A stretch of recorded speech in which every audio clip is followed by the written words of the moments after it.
மூலமாக நீர் எங்களோடு இடைப்படுகிறார். எல்லா துதியும் புகழும் மகிமையும் இயேசுவோடு இயேசுவின் ஜெபிக்கும் சூழ்நிலை நல்ல பிதாவே.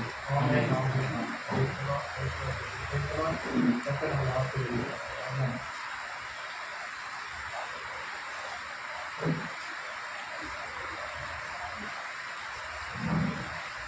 ஹல்லேலூயா, ஹல்லேலூயா, ஹல்லேலூயா. கடந்த வருஷம் முழுவதும் கர்த்தர் நம்மளை கண்மணி போல பாதுகாத்து இந்த 2026ஆம் ஆண்டு ஜனவரி மாதம் கடைசி வாரம் ஒவ்வொரு மாதமும் இந்த இடத்துல நடந்து கொண்டு இருக்கிறது. இன்னைக்கு உங்க முகத்தெல்லாம் பார்த்துப்போம் எனக்கு ரொம்ப சந்தோஷம். என்ன தெரியுமா, இந்த அடாத மழையிலும் விடாம ஆண்டவர் ஆராதிக்க வந்திருக்கோம் பாருங்க. இயேசுவுக்கு ஸ்தோத்திரம். ஹல்லேலூயா. அடாத மழையிலும் விடாம தேவனை ஆராதிக்க வந்திருக்கிறோம். கர்த்தருக்கு நன்றி. ஹல்லேலூயா. நிறைய பேர் சாப்பிட்டு மழை வந்துட்டு சொல்லி அடிச்சு அவங்க வீட்டு வந்தாங்க. ஆனால் இன்னைக்கு ஒரு முகத்தெல்லாம் பார்க்கும்போது மிகுந்த ஒரு சந்தோஷம், எனக்கு ஒரு எனர்ஜி. என்னன்னா, இந்த மழை எவ்வளோ பெஞ்சாலும் பரவாயில்லடா, நான் ஆண்டவரை ஆராதிக்க வந்திருக்கிறேன். எந்த சாத்தானுடைய தடைகளையும் உடைக்க என் தேவன் எனக்கு பலன் வந்திருக்கிறார். ஹல்லேலூயா. இப்படிதான் இருக்கணும். தேவனுடைய ஜனங்கள் எப்படி இருக்கணும்? இப்படிதான். எந்த மழை பெஞ்சாலும் சரி, எந்த பனி பெஞ்சாலும் சரி, நம்ம நான் பெங்களூர் பகுதியில் நானும் பிரதர் ஒரு இடத்துக்கு ஊழியருக்கு போயிருந்தோம். ஆனால் சரியான பனி, அதாவது டிசம்பர் மாதம் பார்த்தீங்கன்னா அந்த ஜனங்கள் நாங்கள் போகிறதுக்கு முன்னால அந்த கேட்ட கூட துறக்கலை, அங்கே போய் காத்துக்கிறாங்க. எல்லாம் தொற்று போட்டு எல்லாம் ஆண்டவருடைய வார்த்தையை கேட்பதற்கு அவ்வளோ ஒரு வாங்கி இல்லையா? அந்த ஒரு வாஞ்சை இன்னைக்கு உங்கள் முகத்தில் நான் பார்த்துருக்கிறேன். கர்த்தருக்கு நன்றி உண்டாகும் சொல்கிறோம் இல்லையா?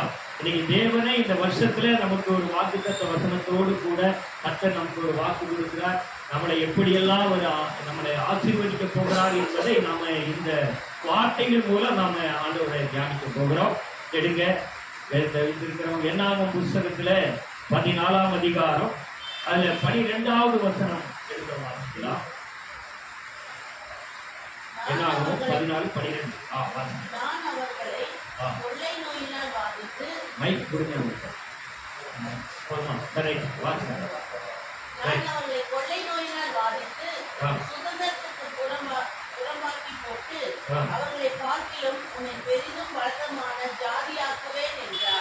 பாருங்க, மோசேயை பார்த்து சொல்றாரு, இந்த ஜனங்கள் எல்லாம் நான் புறம்பாக்கி போடுறேன், நான் உன்னை பலத்த ஜாதி ஆக்குவேன் என்று மோசேயை பார்த்து சொன்னார். இன்னைக்கு உங்களை பார்த்து சொல்றாரு, தேவாதி தேவன் முடிவு வரையமும் நிலைத்திருப்பவனை பார்த்து சொல்கிறாரு, நான் உன்னை பலத்த ஜாதி ஆக்குவேன், உன்னை நான் ஆசீர்வதிப்பேன், உன்னை பலத்த ஜாதியாய் இந்த பூமி எங்கும் பேரும் புகழும் பெருகும்படியாய் நான் வைப்பேன் என்று கர்த்தர் சொல்கிறார். எத்தனை பேர் இருக்கிறோம்? அல்லேலூயா, அல்லேலூயா. நம்மள ஆண்டவர் இந்த வருஷம் நம்ம எத்தனை பேருக்கு ஒரு மோசமான வருடமாய் இருக்கலாம், ஆனால் நமக்கு ஆண்டவர் ஒரு மேற்கொள்ளக்கூடிய ஆண்டாக, நமக்கு ஒரு ஜெயமுள்ள ஆண்டாக தேவன் நமக்கு தந்திருக்கிறார். அல்லேலூயா. எத்தனையோ மோசமான சம்பவங்கள் இந்த வருஷம் நடந்தாலும், கர்த்தர் நடக்க போகிற காரியம் எதுவாய் இருந்தாலும் கர்த்தர் அவர்கள் பிள்ளைகளை பாதுகாக்க வல்லவராய் இருக்கிறார். அல்லேலூயா. நம்ம நிச்சயமாய் அவரோடு நம்ம ஐக்கியப்படுத்துவது கர்த்தர் நம்முடைய நடத்த நம்முடைய பிள்ளைகளை 128 கர்த்தருக்கு பயந்திருக்கிற மனுஷன் இந்தமாய் ஆசீர்வதிக்கப்பட்டிருப்பார் என்று வேதம் நமக்கு சொல்லுகிறது. ஒலிவு மரத்தை போல பிள்ளைகள் இருப்பார்கள். பிள்ளைகள் மனைவி எப்படி இருப்பாரா? திராட்சை கொடியை போல நல்ல கனி தரக்கூடிய ஒரு மனைவியாக வைத்திருப்பேன் என்று ஆண்டவர் சொல்லியிருக்கிறார். இந்த வருடம் ஆண்டவர் நமக்கு மனைவி பிள்ளைகளை தேவன் பலத்த ஜாதியாக்கி ஒரு கையில் தருகிறார். இந்த வருஷம் நமக்கு ஒரு ஆசீர்வாதமான ஆண்டாக இருக்கிறது. பொல்லாத பிறருக்கு அது பொல்லாத ஆண்டாக இருக்கலாம், பிறருக்கு ஒரு நாசகார ஆண்டாக இருக்கலாம். ஆனால் தேவனுடைய பிள்ளைகளுக்கு அப்படி அல்ல. கர்த்தர் நமக்கு ஒரு ஆசீர்வாதமான ஆண்டாக வந்திருக்கிறார். இன்னொரு வசனத்தை படிப்போம். ஆதியாகமம் 12ஆம் அதிகாரம் 2வது வசனம் வாசிங்க.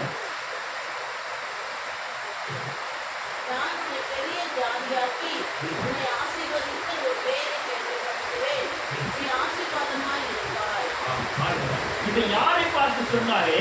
முதல் ஒருவர் அந்த எண்ணாவது புத்தகத்தில் சொல்லப்பட்டது மோசேயை பார்த்து சொன்னார். இந்த ஜனங்கள்லாம் முடிஞ்சிருக்கிறாங்கப்பா, இவங்களெல்லாம் அடிச்சு போட்டுட்டு நான் உன்னை பலத்த ஜாதியாக சொன்னாரு.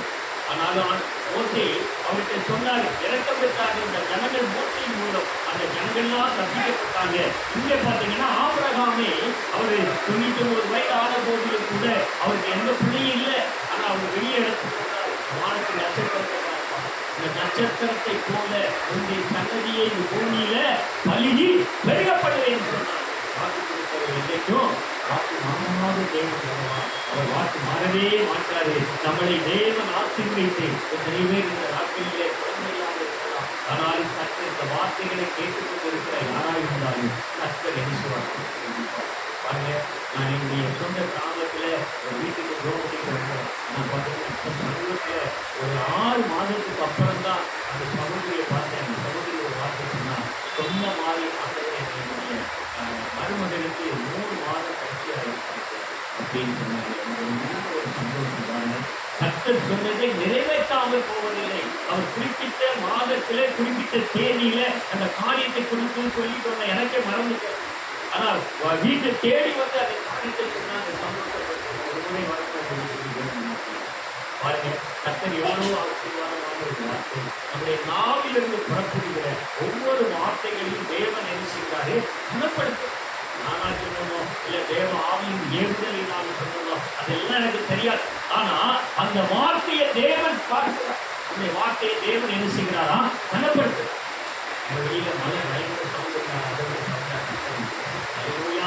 தேவன் நமக்கு பலமுள்ளவர். ஒவ்வொரு காரியத்தை செய்யக்கூடியவர்.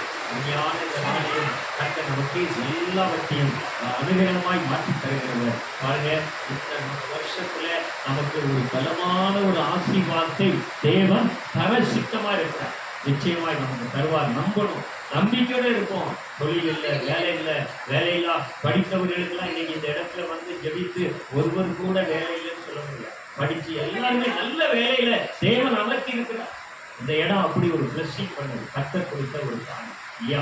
நம்ம எங்கெல்லாமோ பாருங்க, எங்கெல்லாமோ போறாங்க. ஆனா இந்த இடத்துக்கு வந்து நீங்க ஆசீர்வாதத்தை பெற்று போகலாம். ஏன்னா கர்த்தர் இந்த இடத்தை இந்த இடத்தை ஆசீர்வாதமாய் நமக்கு தந்திருக்கிறார். எல்லாரும் அவருடைய ஆசீர்வாதத்தை பெற்றுக்கொள்ள வேண்டும் என்பதுதான் தேவனுடைய சித்தம். நாங்க ஆரம்பித்த ஊழியமே எல்லா ஜனங்களும் தேவனை பற்றி அறிய வேண்டும், தேவனுடைய அற்புதத்தை பெற்றுக்கொள்ள வேண்டும் என்றெல்லாம் நாங்கள் ஆசைப்பட்டு பல இரவுகள் நாங்கள் இதுக்காக ஜெபிச்சோம்.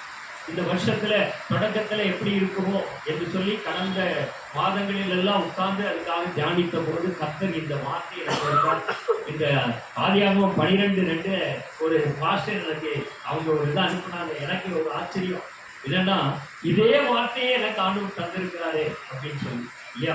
நம்ம ஒத்த வார்த்தை, அதாவது மோசே கொடுத்த ஆசீர்வாதம், ஆபிரகாமுக்கு கொடுத்த ஒரு ஆசீர்வாதம், நமக்கு ரெண்டு அத்தனையான ஒரு ஆசீர்வாதத்தை தேவன் நமக்கு தந்திருக்கிறார். ஆபிரகாமுக்கு ஒரு பெரிய அவருடைய தொழில ஆடு மாடுகள்ல ஒரு பெரிய விருத்தி, மோசேக்கு அவருடைய ஜனங்களை வழி நடத்துகிற ஒரு காரியம், எல்லாம் தேவன் நமக்கு கொடுத்திருக்கிறார். பெரிய ஒரு ஆசீர்வாதம் தான் நமக்கு. இந்த ஆண்டுல நமக்கு ஆண்டவர் ஜனங்களை கொடுப்பார். அல்லேலூயா. வழி நடத்துவதற்கு நமக்கு ஒரு ஊழிய பாதைகளை நமக்கு திறந்து தரப்போகிறார். அல்லேலூயா. நிச்சயமாய் அதை நம்ம செய்யும் போது கர்த்தர் நமக்கு உதவியா இருப்பார். கடைசி நாள்ல என்னெல்லாம் நடக்க போகுது பாருங்க. 2 தீமோத்தேயு புத்தகத்துல 3ஆம் அதிகாரம் 1-6 வரைக்கும் வாசிங்க. மேலும் கடைசி நாட்களில் கொடிய காலங்கள் வரும் என்று அறிவாயாக. எப்படி எனில் மனுஷர்கள் தற்பிரியராயும் பணப்பிரியராயும் வீம்புக்காரராயும் அகந்தை உள்ளவர்களாயும் தூஷிக்கிறவர்களாயும் தாய் தகப்பன்மாருக்கு கீழ்ப்படியாதவர்களாயும் நன்றி அறியாதவர்களாயும் பரிசுத்தம் இல்லாதவர்களாயும் சுவாவ அன்பில்லாதவர்களாயும் இணங்காதவர்களாயும் அவதூறு செய்கிறவர்களாயும் இச்சையடக்கம் இல்லாதவர்களாயும் கொடுமை உள்ளவர்களாயும் நல்லோரை பகைக்கிறவர்களாயும் துரோகிகளாயும் துணிகரம் உள்ளவர்களாயும் இருமாப்புள்ளவர்களாயும் தேவ பிரியமாய் இராமல் சுகபோக பிரியமாய் பாருங்க. இன்னைக்கு இந்த காரியத்தை பார்க்கும்போது இந்த உலகத்தினுடைய கடைசி காலங்களில் இந்த வருஷத்துல பாத்தீங்கன்னா அநேக வருஷம் ஆரம்பத்திலே இந்த மாதிரி காரியங்கள்லாம் வெளிப்பட்டுச்சு. இன்னைக்கு என்ன இருக்கிறது? பண பிரியர் தான் இருக்கிறார். உண்மையான ஒரு காரியம் இன்னைக்கு இல்லை, உண்மையான அன்பு இல்லை. ஒரு பணத்துக்காக மனித உயிர்களை கொலை செய்கிற கொலைவெறி பிடித்த அந்த காயினுடைய ஆவி இன்னைக்கு இருக்கிறது. உலகத்துல என்ன இருக்கிறது? முரட்டாட்டம் பிடித்த, காயின் கொலைவெறி பிடித்த இந்த ஆவிகள் இன்னைக்கு உலகத்துல எங்க பார்த்தாலும் என்ன செய்கிறது? நடமாடிக்கொண்டிருக்கிறது. இது கடைசி காலம், ஒரு கொடியதான ஒரு காலமாய் இன்னைக்கு காணப்படுகிறது. கர்த்தரே சொல்லியிருக்கிறாரு, அந்த கொடிதான ஒரு காலத்திலே நம்ம இன்னைக்கு பிரயாணம் பண்ணி கொண்டு இருக்கிறோம். இந்த கொடிய காலத்திலே மனிதர்கள் எப்படி இருப்பாங்க? தற்பிரியர்கள், தன்னைத்தான் மேன்மைப்படுத்துவாங்க. கடவுளுக்கு வைக்கக்கூடிய அந்த இடத்துல தன்னை வைத்துக்கொண்டு பெருமை பாராட்டக்கூடிய ஒரு சூழ்நிலை இந்த காலகட்டங்களிலே நடந்து கொண்டிருக்கிறது. ஆனாலும் கர்த்தர் எல்லா பெருமைகளையும் அடித்து தூளாக்கி விடுவார். அல்லேலூயா!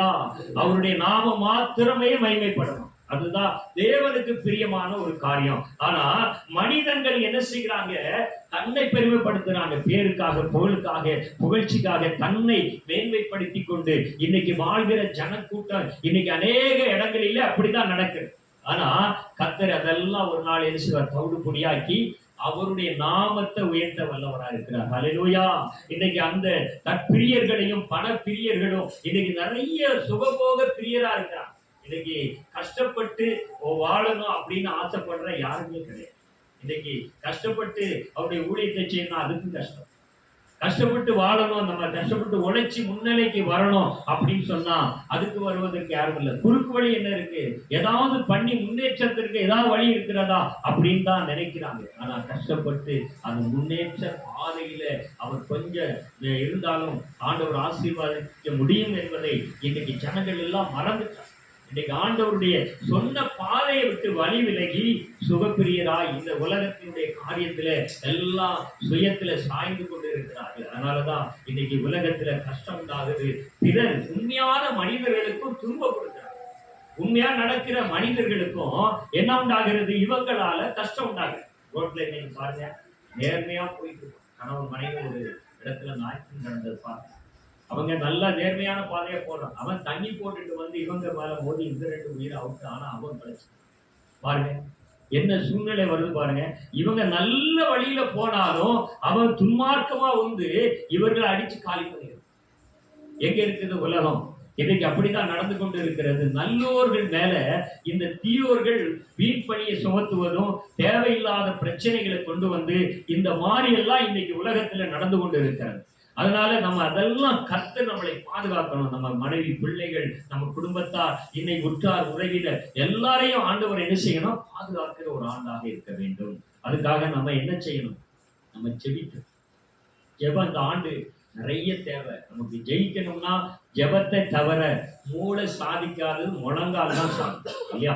அதனால நம்ம முழங்கால் படியிட்டு கர்த்தர்ட்ட நம்ம எந்த ஒரு காரியத்தையும் இந்த வருஷத்துல நீங்க ஒரு தீர்மானம் பண்ணுங்க. ஆண்டவரே, எனக்கு ஒரு நல்ல ஒரு சொந்த வீடு இல்லை, எனக்கு ஒரு நல்ல ஒரு வேலை இல்லை, நிரந்தரமா என் பிள்ளைக்கு ஒரு நல்ல ஒரு கணவர் இல்லை, இந்த மாதிரி தடைபட்டு இருக்கிறது, என்னுடைய கணவர் குடிப்பழக்கத்துல அடிமையா இருக்கிறாங்க, இந்த மாதிரி பிரச்சனையை குறித்து மனிதர்கள்ட்ட சொல்வதை விட கர்த்தர்ட்ட சொல்லுங்க. அழுங்க ஆண்டவரே, இந்த வருஷம் எங்களுக்கு ஒரு ஜெயமுள்ள ஆண்டாக நீ தந்திருக்க உண்மையானால், நீ கொடுத்த இந்த வாக்குத்தத்தம் உண்மையானால் இதை எங்களுடைய வாழ்க்கையில நிறைவேறணும்னா அவரை நோக்கி கதறணும், கெஞ்சணும். ஆண்டவரே, எனக்கு இந்த பிரச்சனை தீரும், எனக்கு ஒரு சொந்தமான ஒரு இடம் வேணும், எனக்கு ஆண்டவரை ஆராதிப்பதற்கு எனக்கு ஒரு நல்ல இடம் வேணும், எனக்கு ஒரு நல்ல வீடு வேணும், என்னுடைய பிள்ளைகள் நல்லா படிக்கணும், படிப்புல முதல் தரமா வாங்கணும், அதே போல என் பிள்ளைகள் நல்ல ஒரு வேலை கிடைக்கணும். இன்னைக்கு படிப்பு மாத்திரமல்ல, படித்த அடுத்த லெவல் என்ன செய்யணும்? நல்ல வேலை கிடைக்கணும், அடுத்த அவங்களுக்கு நல்ல ஒரு லைஃப் பார்ட்னர் கிடைக்கும். அது மிக முக்கியம். அதை நல்லா தேர்ந்தெடுக்கணும். கர்த்தர் தான் கொண்டு வரும். சிலருக்கு திருமணம் சொன்னாரு ஓடிடும், பயம்.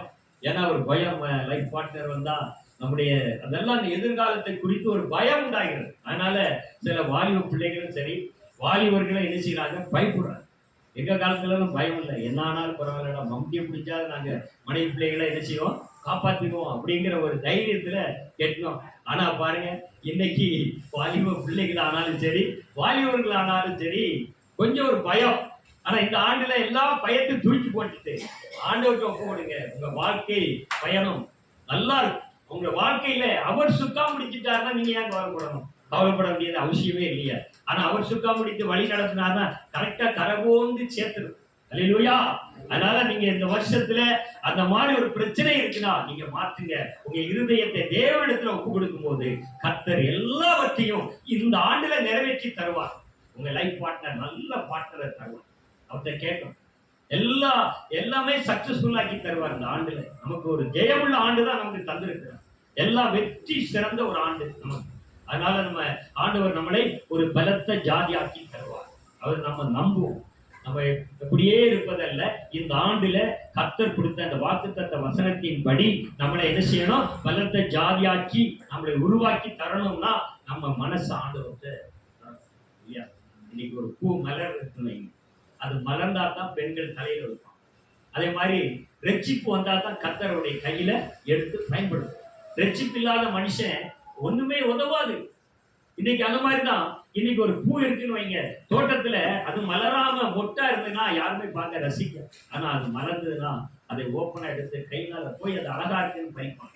அதே மாதிரிதான் மனிதனுடைய ரட்சிப்பு அந்த அந்த இதயத்துல காணப்பட்ட முகத்துல ஒரு வெளிச்சத்தை ஆண்டவர் பார்ப்பார்.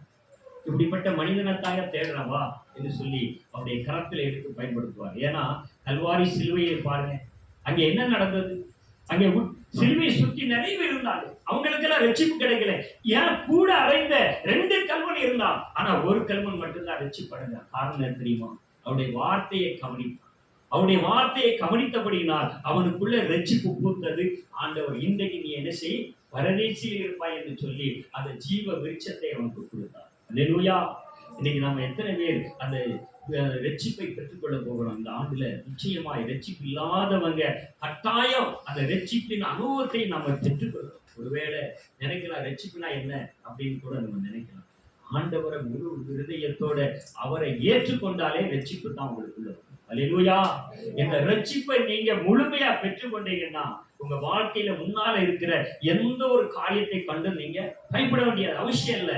ஏன்னா கர்த்தர் நம்மோடு இருக்கிறார். அந்த யோசேப்போடு கூட இருந்தவர் கர்த்தர் அல்லவா?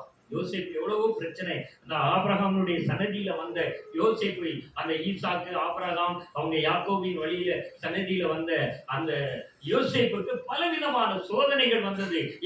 கூட இருந்த சகோதரன் மூலம் சோதனை வந்தது. தூக்கி அறிந்தார்கள். ஆனாலும் அந்த இடத்துல எகிப்தில ராஜாவாக தேவன் உயர்த்தினார் அல்லவா?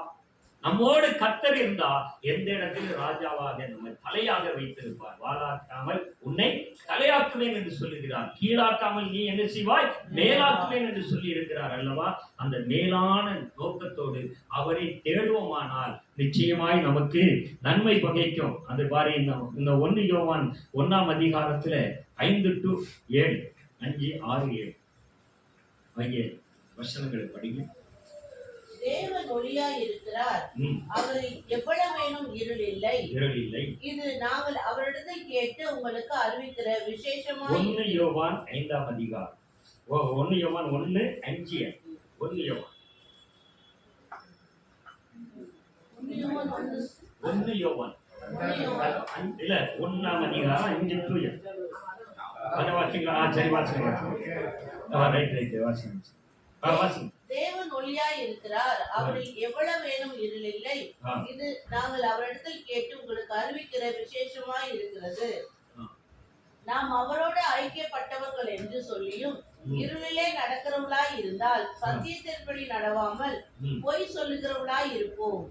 அவர் ஒளியில் இருக்கிறது போல நாமும் ஒளியில் நடந்தால் ஒருவரோடு ஒருவர் ஐக்கியப்பட்டிருப்போம்.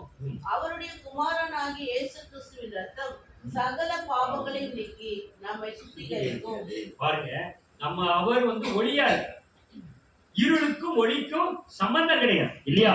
அந்த ஒளியின் இடத்துல இருக்கிற பிள்ளைகள் எப்படி இருக்கணும்? வெளிச்சமா இருந்தா தான் எங்க போனாலும் இருள் விலகிடும். நம்மளை கண்டா இருளின் ஆதிக்கம் என்ன செய்யறோம்?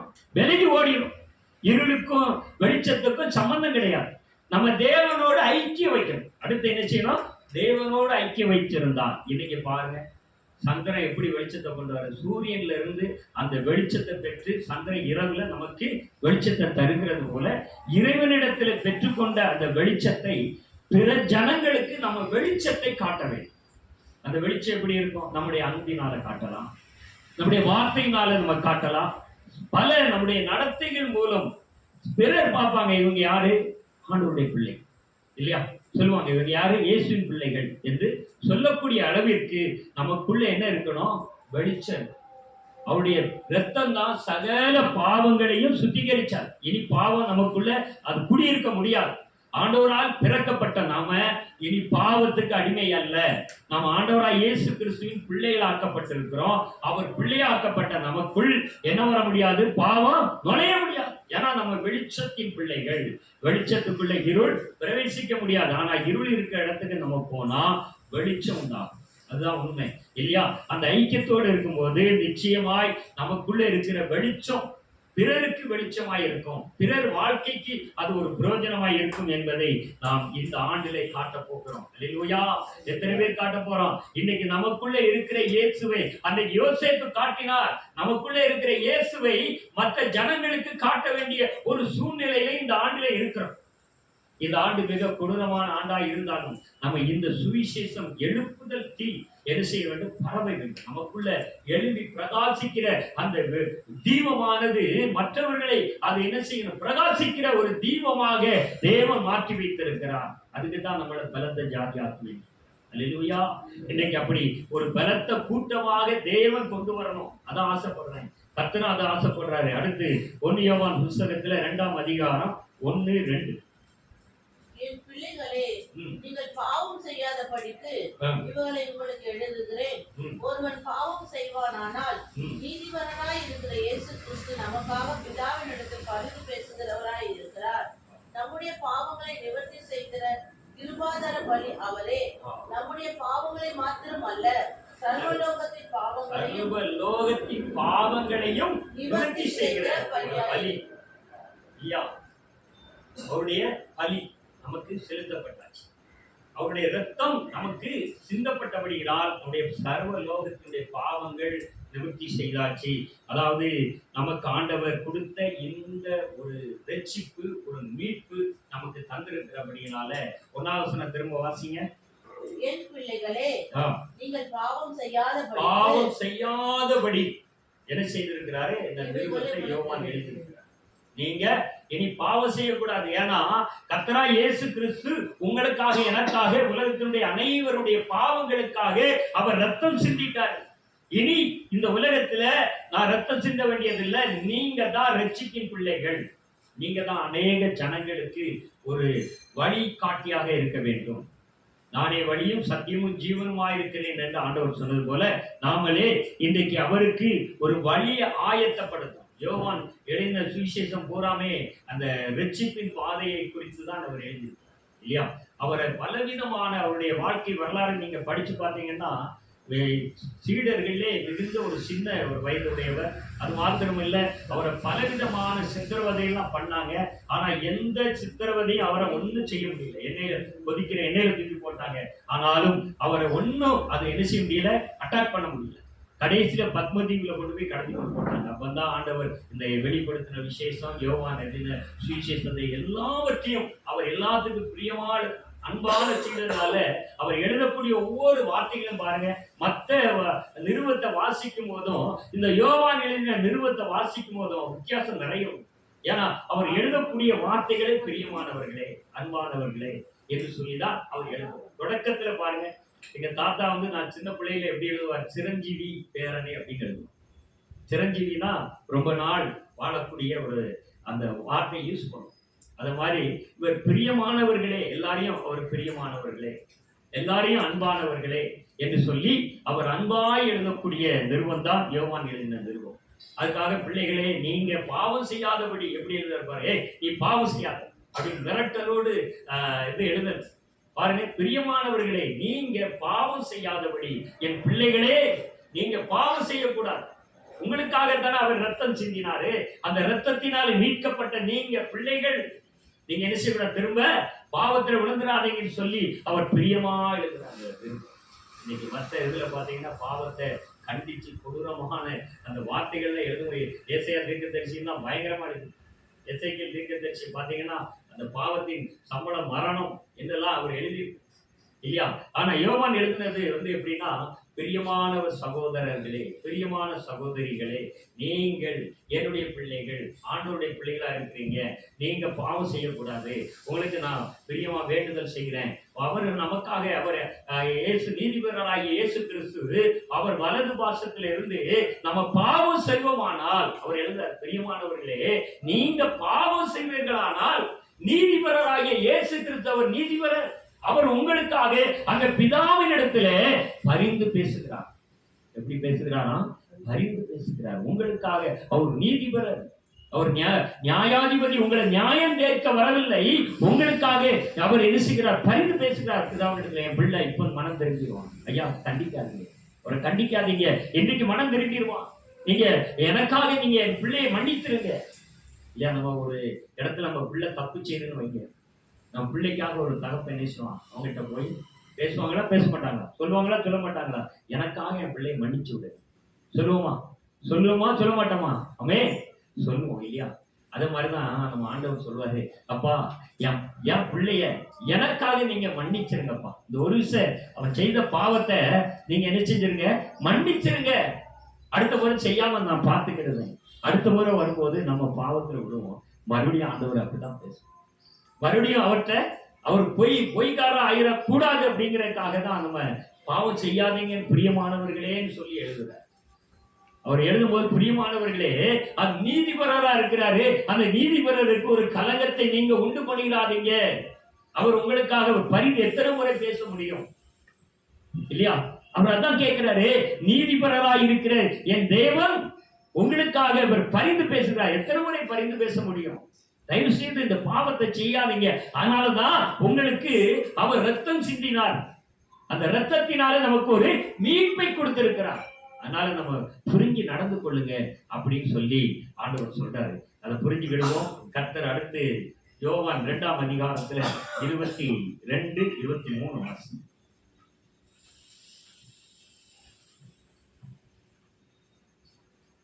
யோவான் 2ஆம் அதிகாரம். அவர் மரித்தோரிலிருந்து எழும்ப பின்பு அவருடைய சீஷர்கள் நினைவு கூர்ந்து வேத வாக்கியத்தையும் இயேசு சொன்ன வசனத்தையும் விசுவாசித்தார்கள். பஸ்கா பண்டிகையிலே அவர் எருசலேமில் இருக்கையில் அவர் செய்த அற்புதங்களை அநேகர் கண்டு அவருடைய நாமத்தில் விசுவாசம் வைத்தார்கள். அநேகர் கண்டு, அற்புத அடையாளங்களை கண்டு. இன்னைக்கு பாருங்க, ஒரு இடத்துல ஊழியம் சொன்னா அவருடைய வார்த்தையை சொன்னா ஏற்றுவிட மாட்டேன். அற்புத அடையாளம் நடக்கணும். அப்பதான் ஆண்டவர் உண்மையான தெய்வம் சொல்லி இன்னைக்கு அப்படிதான் ஏற்றுக்கொள்ளும். நம்ம ஆட்கள் அப்படிதான் இருக்கிறாங்க.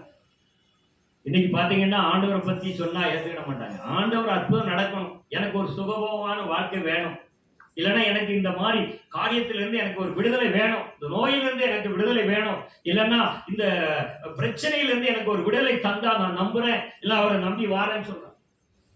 பாருங்க எப்படி இருக்கு பாத்தீங்களா? இன்னைக்கு பிறரை மாறி நம்ம கூட்டத்தார அப்படித்தான் விசுவாசிக்கிறோம்.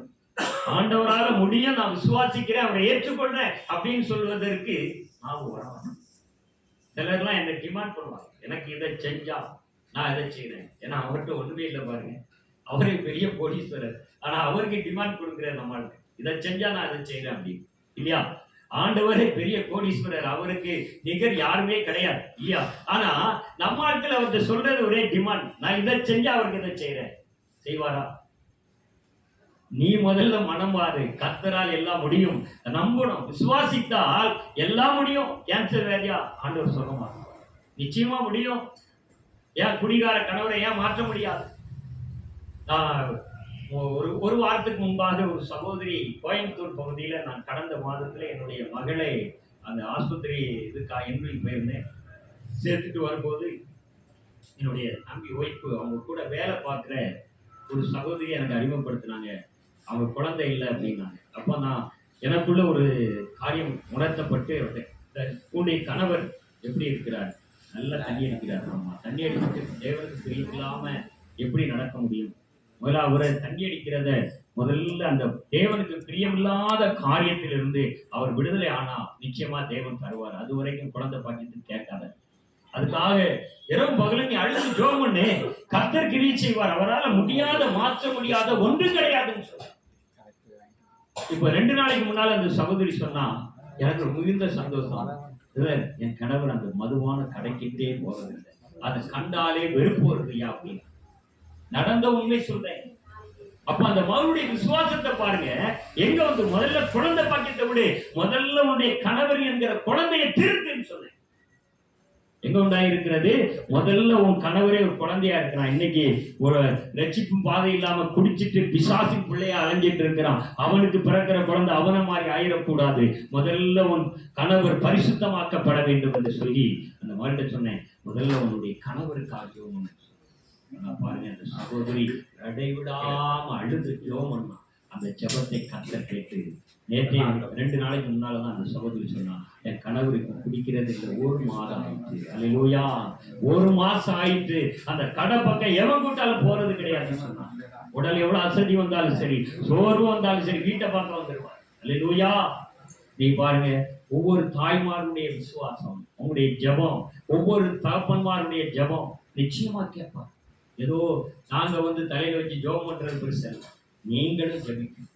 உங்க விசுவாசம் கர்த்தர் பார்த்துட்டு தான் இருக்கிறாரு. உங்க விசுவாசத்தினால எல்லாம் முடியும். அது எப்பேற்பட்ட வியாதியா இருந்தாலும் கர்த்தர் சுகமாக்க முடியும். நான் அப்படிதான் சுகமாகிட்டு இருக்கு. இந்த இடத்துல நான் ஒரு கர்த்தருடைய ஊழியக்காரனை தேவன் என்னை வைத்திருக்கிறேன். காரணம், எனக்குள்ள இருந்த வியாதி 2-3 ட்ரிப்பு மரண குழிக்கு சென்றுதான் நான் வெளியே வந்தேன்.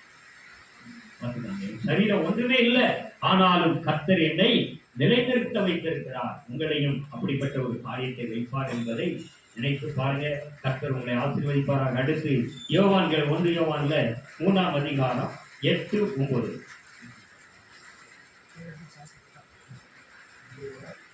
யோவான் 3:8-9. பாவம் செய்கிறவன் பிசாசினால் உண்டாகிய அசுத்தமாயிருக்கிறார். ஏனெனில் பிசாசானவன் ஆதிமுதல் பாவம் செய்கிறான். பிசாசினுடைய கிரியைகளை அழிக்கும்படிக்கு தேவனுடைய குமாரன் வெளிப்பட்டார். தேவனால் பிறந்த எவனும் பாவம் செய்யான். ஏனெனில் அவனை விட்டு அவனுக்கு தகுதியிருக்கிறது. அவன் தேவனால் பிறந்தபடியினால் பாவம் செய்ய மாட்டான். இந்த 2 பிள்ளைகளுக்கு ஒரு வித்தியாசத்தை தேவன் வைத்திருக்கிறார். ஒன்று, ஆண்டவரால் பிறந்த சாத்தானால் பிறந்த வித்தியாசம். ஒன்று, அந்த பிசாசினால் இந்த சாத்தானுடைய பிள்ளைகள் ஒரு மனிதனுக்கு இருக்குமானால்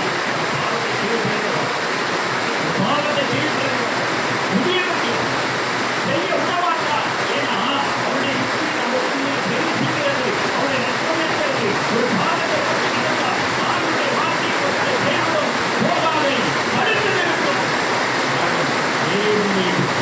நமக்குள் இருக்குமானால் எந்த ஒரு பாவத்தையும் துணிகரமாய் செய்ய முடியாது. ஆனால் பிசாசின் பிள்ளைகளுக்கு பாவத்திலே ஊடுருவவங்க அவங்களை பிரிக்க முடியாது. ஏன்னா தேவனுடைய பிள்ளை பிசாசின் பிள்ளைக்கு வித்தியாசமாக இருக்கிறது. ஒன்று அவருடைய மட்டும் கல்வாரி சிலுவையில ரத்தம் நமக்குள்ள இருக்கிறபடினாலே பாவம் செய்ய முடியவே விடாமல்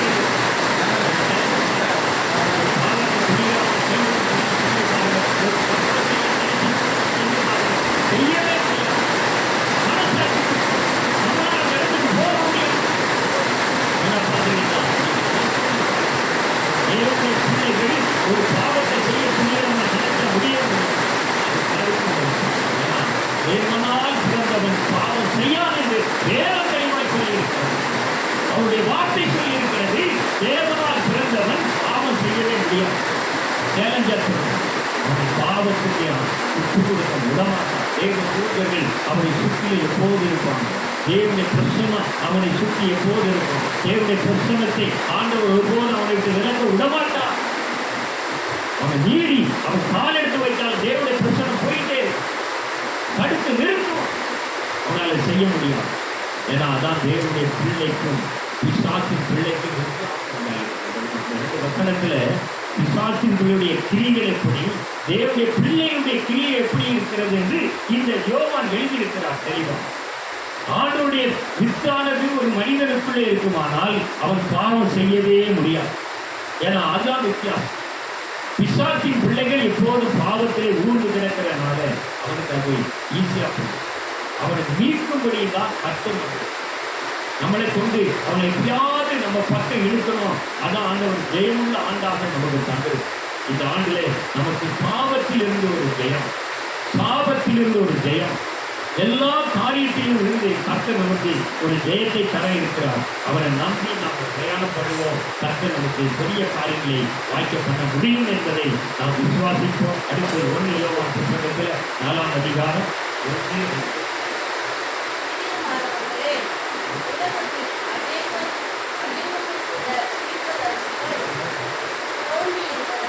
எல்லா ஆவிகளையும் நம்பாமல் அந்த ஆவிகள் தேவனால் உண்டானவைகளோ என்று சோதித்தவர்கள். தேவ ஆவியை நீங்கள் பின்னால் அறியலாமென்றால் மாம்சத்தில் வந்த இயேசு கிறிஸ்துவை அறிக்கை பண்ணுகிற எந்த ஆவியும் தேவனால் உண்டாயிருக்கிறது. எந்த ஆவியை நம்போட இந்த ஆவியை நம்புறது. இது நம்ம கிறிஸ்துவ கிறிஸ்து மரித்து உயிரோடு எழுதின அந்த குமாரன் நாமத்தை அறிக்கையிடாத எந்த ஒரு ஆவியையும் நம்பாதீங்கன்னு ஆண்டவர் சொல்லியிருக்கார். இதுக்கு மேல வேதம் நமக்கு எதுவுமே சொல்லலை. நான் சொல்லலை, வேதம் தெளிவாக எழுதப்பட்ட ஒரு வார்த்தை. இன்னைக்கு குமாரனா இயேசு கிறிஸ்துவினுடைய நாமத்தை மறுதளிக்கிற எந்த ஒரு காரியத்தையும் நம்பி கொண்டிருக்க அவருடைய நாமத்தை இன்றைக்கு நிறைய விட்னஸ் சொல்லி நிறைய வாரம் அவர் இயேசு கிறிஸ்துவை ஏற்றுக்கொள்ளாதவங்க, இயேசு கிறிஸ்து நாமத்தை உச்சரிக்க மாட்டாங்க. ஆனா அந்த நாமத்தை உச்சரிக்காத எந்த ஆவியும் நம்பாதீங்கன்னு வேதம் சொல்லி இருக்கிறது. குமாரனா இயேசு கிறிஸ்து நமக்கு கொடுக்கப்பட்டிருக்கிறார். அவருடைய நாமத்தை எல்லாமல் வானத்திலும் பூமியிலும் பூமியின் அடியில் இருக்கிற எல்லாருக்கும் அவருடைய நாமத்தை தவிர, இயேசு கிறிஸ்து என்கிற நாமத்தை தவிர வேறொரு நாமம் நமக்கு கொடுக்கப்படலை. அப்படிப்பட்ட ஒரு நாமத்தை அறிக்கையிடாத எந்த ஒரு ஆவியை நம்பி இருக்கிறோம். அந்த நாமத்தை இயேசு கிறிஸ்து நாமத்தை அறிக்கை விடாமல் எந்த வேற ஒரு நாமத்தை சொல்லி நமக்கு வந்தார்களானால் வீட்டுகளில் கூட ஏற்படும். ஏன்னா இயேசு கிறிஸ்து நாமத்தை அறிக்கை, அவருடைய நாமத்தை ஏற்றுக்கொண்டவர்கள் மாத்திரம்தான் நம்ம பேசணும். அவருடைய நாமத்தை இல்லை அப்படின்னா வேறொரு நாமத்தை சொன்னால் அதை ஏற்றுக்கொள்ளவே கூடாது. அது இருக்கக்கூடாது. அந்த வாழ்க்கையில வேறொரு காரியத்தை கொண்டு வந்து நம்மளை சங்கடப்படுத்தும் இல்லையா? அதனால அவருடைய இயேசு கிறிஸ்து நாமத்தை அறிக்கையிடாத வேற எந்த ஒரு நாமத்தையும் நம்ம ஏற்றுக்கொள்ளக்கூடாது. அதான் வேத வசனம் நமக்கு தெளிவாக சொல்லி இருக்கிறது. அடுத்து 1 யோவான்ல 5ஆம் அதிகாரம் 1ஆவது வசனம்.